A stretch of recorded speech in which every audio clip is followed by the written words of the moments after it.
আমাদের সবার অস্তিত্বই কিন্তু একটা বিশাল বিস্ময়, তাই না? মানুষ এক মহান অলৌকিক ঘটনা সিরিজের একদম শেষ পর্বে এসে আমরা পৌঁছে গিয়েছি। আর আজ আমরা এই যাত্রার সবচেয়ে বড়, সবচেয়ে গভীর প্রশ্নগুলো নিয়ে একটু ভাবব। প্রশ্নগুলো হলো, আমাদের জীবনের আসল উদ্দেশ্যটা কি, আর আমাদের শেষ গন্তব্যই বা কোথায়? তো চলুন শুরু করা যাক আমাদের জীবনচক্রের দিকে তাকিয়ে। এটা কিন্তু এক দারুণ রূপান্তরের চক্র, যার মধ্যে দিয়ে প্রত্যেকটা আত্মাকেই যেতে হয়। দেখুন, পবিত্র কোরআনের এই একটা আয়াত কি অসাধারণভাবে আমাদের পুরো শারীরিক অস্তিত্বের সারসংক্ষেপ তুলে ধরেছে। ভাবুন তো একবার, আল্লাহ আমাদের দুর্বল অবস্থা থেকে সৃষ্টি করেছেন, তারপর যৌবনে দিয়েছেন শক্তি, আবার সেই শক্তির পর আসে দুর্বলতা আর বার্ধক্য। এই কথাগুলো কিন্তু আমাদের বারবার মনে করে দেয় যে আমাদের শুরুটা কতটা নশ্বর ছিল, আর শেষটাও ঠিক সেইভাবে ভঙ্গুরতায় ফিরে যাওয়া। আমাদের এই পুরো যাত্রাটা যদি দেখি, শুরুটা হয় মাটি থেকে, তারপর এক ফোঁটা পানি, সেখান থেকে আসে যৌবনের ভরপুর শক্তি, আর তারপর ধীরে ধীরে বার্ধক্যের দুর্বলতায় ফিরে যাওয়া, শেষে শরীরটা আবার সেই মাটিতেই মিশে যায়। এই যে পুরো চক্রটা, এটা কিন্তু কোনো হঠাৎ ঘটে যাওয়া ঘটনা না, এর পেছনে একটা সুস্পষ্ট ঐশ্বরিক নকশা আছে। এ থেকে কি বোঝা যায় বলুন তো? বোঝা যায় যে আমাদের এই শরীর, এই শারীরিক রূপটাই কিন্তু শেষ কথা নয়। এটা আসলে একটা বড় যাত্রার জন্য পাওয়া একটা অস্থায়ী বাহনের মতো। তো প্রশ্নটা হলো, এই যে এত বড় একটা যাত্রা, এর আসল উদ্দেশ্যটা কি? আর জীবনের এই ক্ষণস্থায়ী স্বভাবটাই কিন্তু আমাদের সেই সবচেয়ে বড়, সবচেয়ে মৌলিক প্রশ্নটার সামনে এনে দাঁড় করায়। আমরা এখানে কেন এসেছি? দেখুন, কোরআন আমাদের কতটা সরাসরি প্রশ্ন করছে। আল্লাহ জিজ্ঞাসা করছেন, তোমরা কি ভেবেছিলে যে আমি তোমাদের শুধু শুধু কোনো কারণ ছাড়াই সৃষ্টি করেছি? এই একটা প্রশ্নই কিন্তু আমাদের ভেতরটাকে নাড়া দিয়ে যায়, তাই না? এটা আমাদের বাধ্য করে এক উচ্চতর উদ্দেশ্যের খোঁজ করতে। তার মানে মূল কথাটা খুব পরিষ্কার। আমরা কোনো র্যান্ডম অ্যাক্সিডেন্ট বা আকস্মিক ঘটনার ফল নই। আমাদের সৃষ্টিটা ছিল পুরোটাই ইচ্ছাকৃত, এবং এর একটা গভীর অর্থ আছে। আর সেই অর্থপূর্ণ সৃষ্টির অংশ হিসেবেই আমাদের একটা বিশেষ দায়িত্ব দেওয়া হয়েছে। সে দায়িত্বটা কি? খলিফা হওয়ার দায়িত্ব।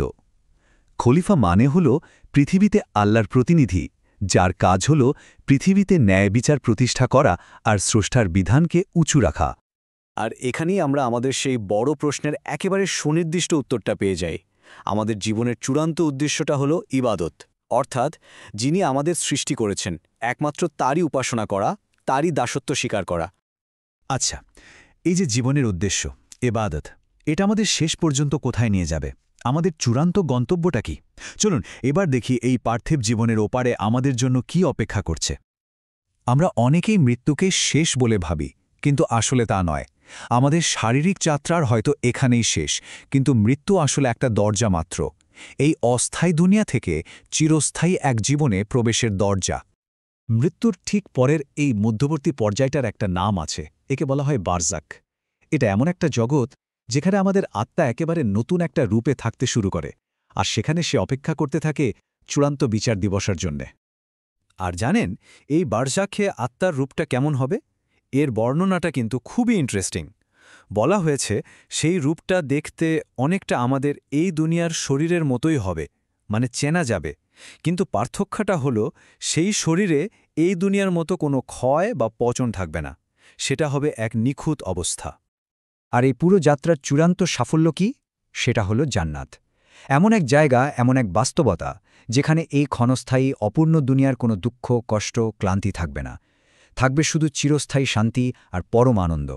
আর আমাদের এই দুনিয়ার জীবনের কাজকর্মই ঠিক করে দেবে আমাদের সেই শেষ ঠিকানাটা কি হবে। তো সিরিজের শেষে এসে চলুন সবকিছুকে একসাথে মিলিয়ে দেখি।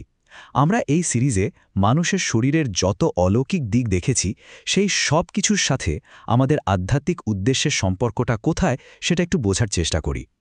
আমরা দেখেছিলাম আমাদের হৃৎপিণ্ডের কথা। এটা যে শুধু একটা মাংসপিণ্ড নয়, বরং একজন মহান পরিকল্পনাকারীর কি অসাধারণ এক নিদর্শন, কোনো বিরতি ছাড়াই কাজ করে চলেছে। আমাদের চোখের কথা ভাবুন, এর জটিল গঠন স্রষ্টার অসীম ক্ষমতারই এক জীবন্ত প্রমাণ। আর সবশেষে আমাদের আত্মা, আমাদের অস্তিত্বের মূল, এই আত্মাই তো সেই ঐশ্বরিক সংযোগ যা আমাদের এক উচ্চতর বাস্তবতার সাথে জুড়ে রাখে। এটাই আমাদের আসল পরিচয়। তার মানে আমাদের চোখ, আমাদের হৃদয়, আমাদের আত্মা, আমাদের অস্তিত্বের প্রতিটি অংশই এক একটা অলৌকিক ঘটনা, আর সবগুলো মিলেই কিন্তু একজন মহান স্রষ্টার দিকে ইশারা করছে। সুবহানাল্লাহ, এত মহিমার সামনে দাঁড়িয়ে আমাদের কী বা করার আছে কৃতজ্ঞতা আর বিস্ময় প্রকাশ করা ছাড়া? আসল প্রশ্নটা হলো, এই যে একটা অলৌকিক অস্তিত্ব আমরা পেয়েছি, এটা দিয়ে আমরা কি করব? জীবনটা তো ফুরিয়ে যাচ্ছে। আসুন, আমাদের প্রতিটি কাজ, প্রতিটি ভাবনা যেন হয় সেই মহান স্রষ্টার প্রতি আমাদের কৃতজ্ঞতারই এক প্রকাশ।